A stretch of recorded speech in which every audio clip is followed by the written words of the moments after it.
You know how sometimes things go real good right up until they're not going so good?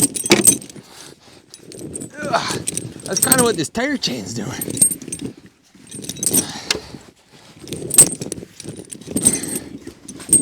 There. Small thing in a big outfit. It may have had something to do with the operator spinning the tire like there was no tomorrow, and well, she let fly.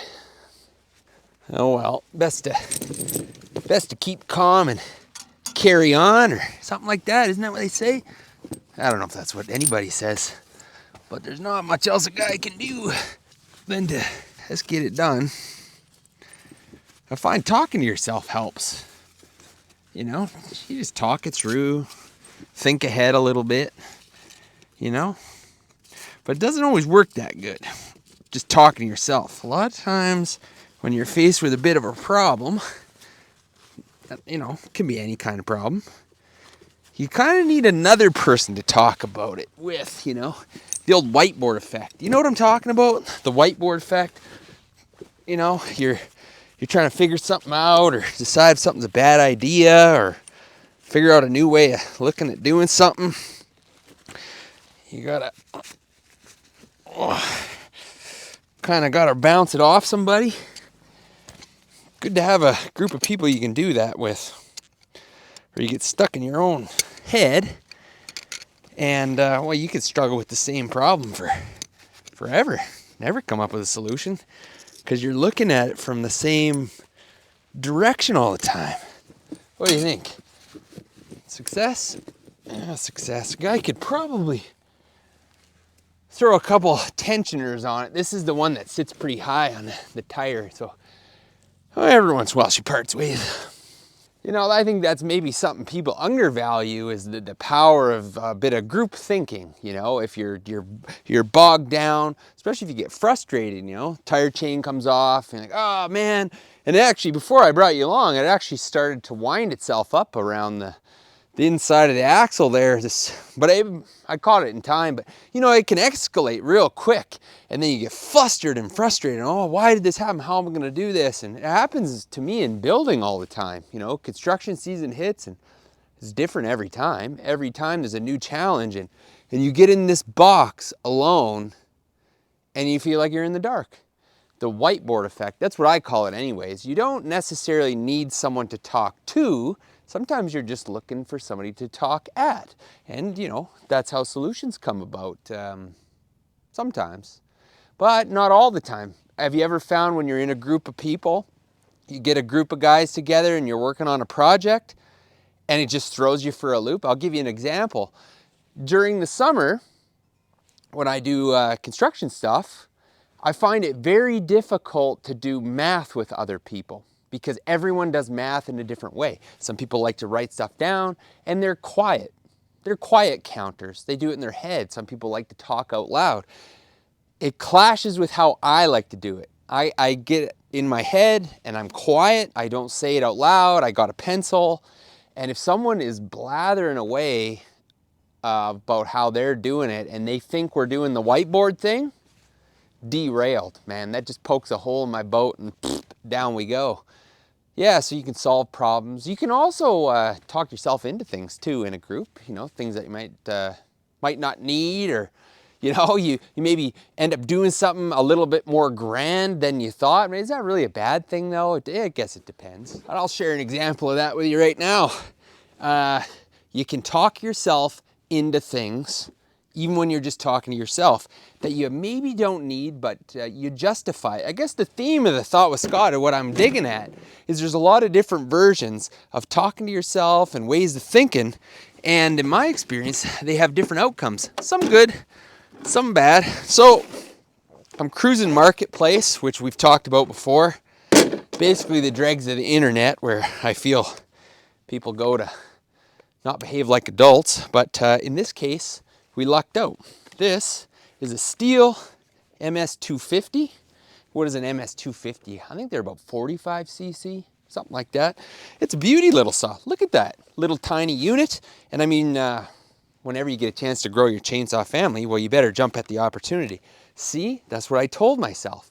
I saw it, I acted on it, and within 5 minutes, I talked myself into it that I needed it. You need it. Oh, that'd be a great quad saw. Never mind the other saws that I got that are close to the same size. Before we ramble on any further, 2016 Stihl MS250. What is that? A 18-inch bar, or is that maybe that's only a 16-inch bar? The gal said they were selling it because they were downsizing. Maybe they're moving to town or something. She delivered it to town, picked it up, $150. The catch, because I thought, man, that's a pretty good deal. Case, the chainsaw wrench, a file, and they said they had been getting it yearly serviced at the Stihl dealer in town. Whether that's true or not, nobody knows. So I said, well, I'll buy it if it runs good. She goes, well, and I said, oh yeah, see, here's the catch, right? Here's the catch. What is it? Hasn't been running in a while. It's been sitting with fuel in it. So you run the risk. It's got 2 different bar nuts on it, so somebody's awfully lost a bar nut. I sniffed the fuel. It's full of fuel. So this is the, I thought I'd share this with you. We'll try and start it together. 2016. Who knows when the last time it ran? Did I get burned? Who knows? $150 will tell. Well, that's promising.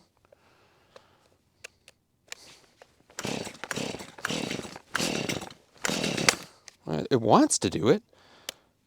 What do you need? Choke? No choke? No choke. You're done with choke. Could be gummed up, eh?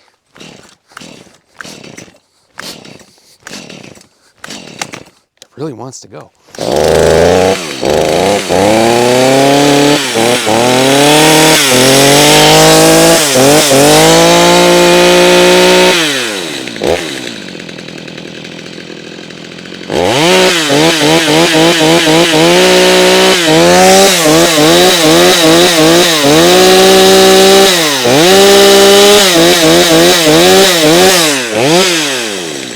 Now will it idle? No, there's your answer. Will it idle? Apparently not.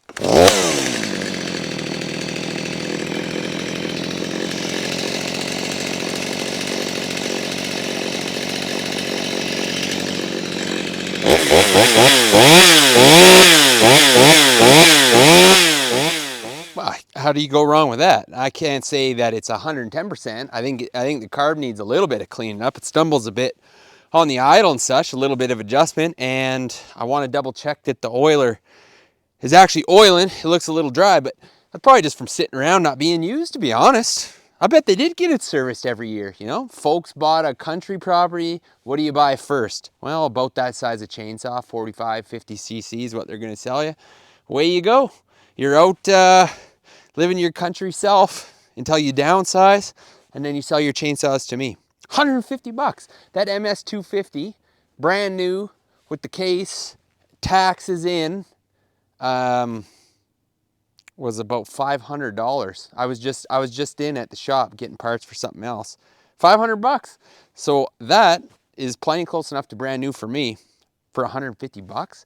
My faith in humanity and marketplace has been restored. So if I wouldn't have talked myself into believing that I, yes, absolutely crucially need another chainsaw, well, then I wouldn't have lucked out and got this good deal. So, you know, that can be good. I had a buddy phone me the other day. He was looking at making a major purchase, and he was looking for this whiteboard effect.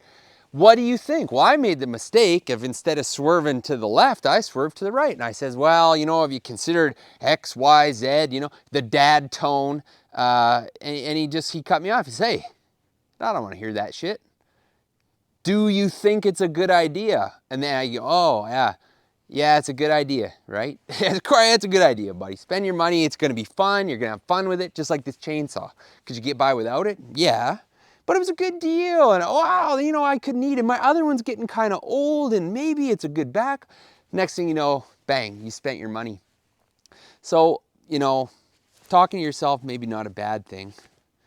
But different ways of thinking and different ways of communicating and different styles of groups, you know, different outcomes. Solo, and then with a group of buddies, well, that can just get expensive. Next thing you know, you're looking at buying a little bit of tools, and the next thing you know, you've upgraded several levels, and well, you maybe bought a whole bunch of stuff that you didn't even need.